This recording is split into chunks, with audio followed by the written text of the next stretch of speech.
Hi guys, thank you so much for joining me in another video. Today I want to talk about how the rich get richer. And also, do you have a car? Have you financed it? Is it new? Is it old? Do you buy second hand? Let me know. But let's just jump straight into this one.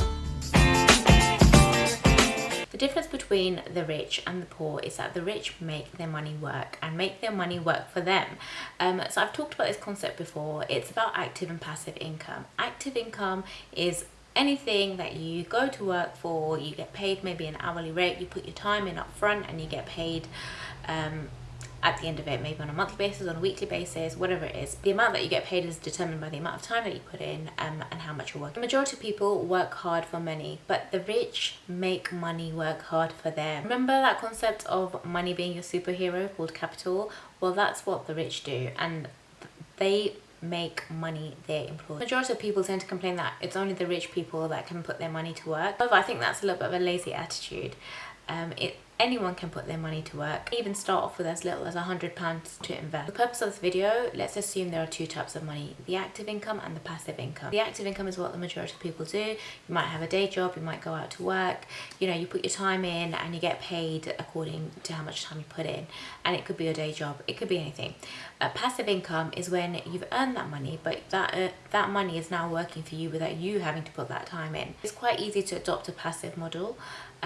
You have to invest in things that will generate money for you. Now sit back, let me tell you a little story. Just kidding. You guys know I like to put in a few facts and realistic figures into my videos. So let's think about this here. How many of you have thought about purchasing a car? Okay, so let's visualize this. You go to the garage, you've seen a nice car. Here in the UK, the most popular car is the Volkswagen Golf, VW Golf. According to the AA, as soon as you drive a car out of the forecourt, it loses about 40% of its value. That is shocking. Like, honestly, that is just too much. Granted, that can vary a little bit, but it's still shocking. So who exactly is losing out here? So let's think about this, right?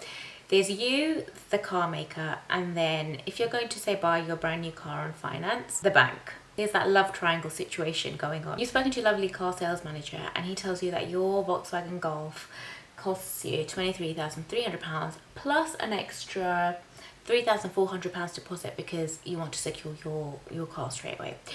And so you're like, yeah, great, that's perfect, it's exactly what I'm looking for. So then you go over to his desk and you sit down and he explains that, okay, you're going to pay £3,400 upfront cash, which is great. Then you're going to finance out £23,400, which is the rest of the amount.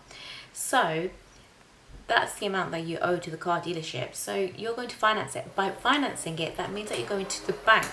So the bank comes in here and says, yes, great, I've got this loan for £23,300, and gives that money to the car dealership. So the car is now paid for. So now the relationship is between you and your financier, so that's the bank. Car dealer is completely out of it.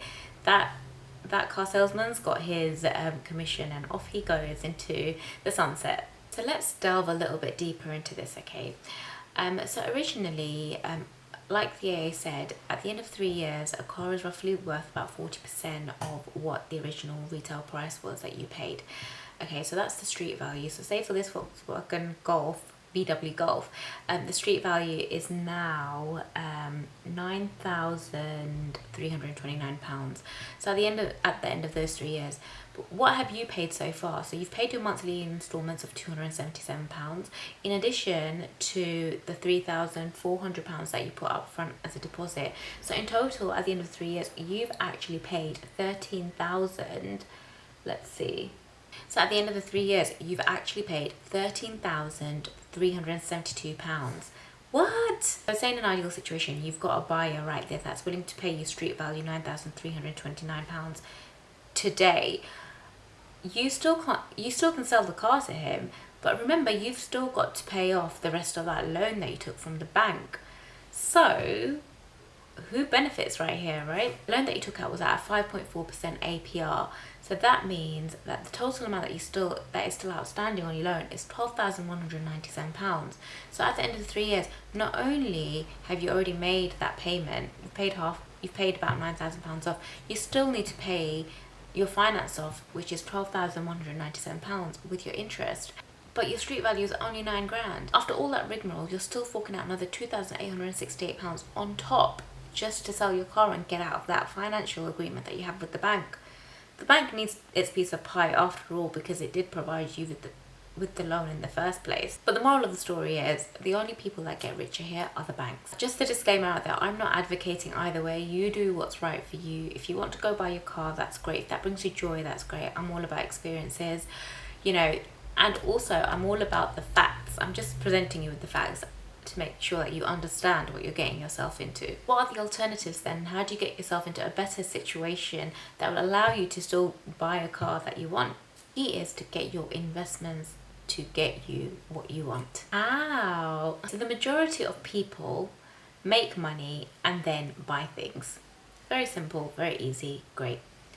There are a minority of people that will make money, buy assets, and then buy things. So those assets will generate an income, and that income will be used to buy those things that they want. Get the car with the money that our money made. It is utter genius. The most common way is through stocks, bonds, and also real estate investments. So stocks are basically a slither of a company that you might own, a slither of a business that you might own. Bonds are loans to governments and companies, and real estate, which could be anything like your home, a rental property, any property that generates a rental income or benefits from capital appreciation. Remember that all of these investments will become more powerful when the compounding effect takes place. As an example, if you start investing £4 a day from the day that you turn 18 to the day that you retire at 65, you could be a millionaire, and that's with just investing £4 a day at a historical rate of return of 9.9%. You actually don't have to think about it twice. And then the more you invest, the more you will have at the end of your investment period.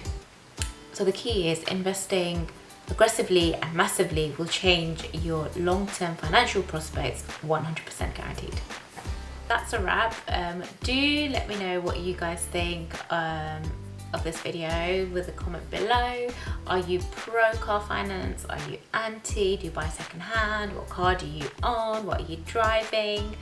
Let me know your thoughts, and remember, I'm a new channel. Please subscribe if you like what you see, and also hit the thumbs up. Cheers guys, bye.